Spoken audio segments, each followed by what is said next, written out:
Reading through the Gospels always makes me jealous of the people who had the privilege of being in the presence of Jesus. The miracles they could witness, the teaching they got to hear, and especially the conversations they got to have.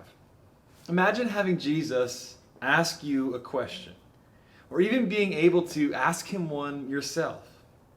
For the next 3 Sundays, Lawrence, Jarrett, and I are going to each look at a question that either somebody asked Jesus or Jesus posed to somebody else. We'll look at the questions, who is my neighbor? Who is greatest in the kingdom of heaven? And who do you say that I am?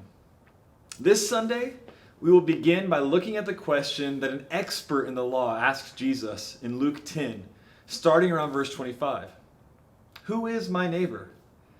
And as we look into that conversation, we'll see that the real question being asked is more like, how far does my calling to love others really go? We often look down our noses at this lawyer, but be honest. Don't you ask yourself some version of this question fairly often? I am selfish more often than I would care to quantify or admit to. And that is the exact attitude that both led to this question and that Jesus speaks to in his answer.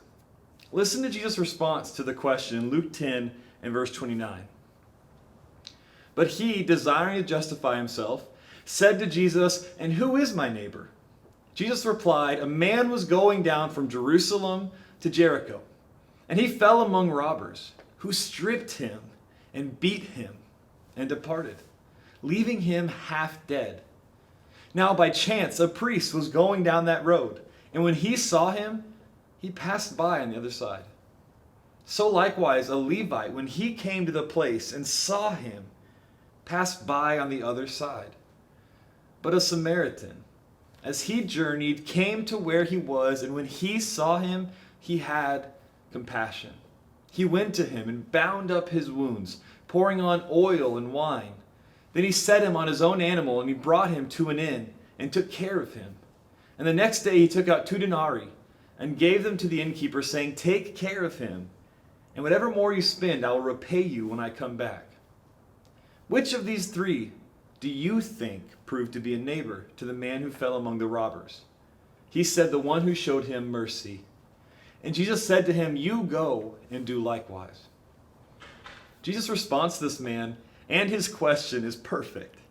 And we'll dig into it more on Sunday morning. But here are a few questions to chew on till then. First, and most basically, how does this story that Jesus tells really answer the question this man asked? Second, what is the significance of the priest and the Levite passing by? How is their response to seeing the man contrasted with the Samaritan's response when he saw him? Finally, what does it mean to be a neighbor? And who ought we be a neighbor to? I hope you'll read this section of Luke 10, verses 25 through 37 a few more times before Sunday, and I look forward to sharing more about it then.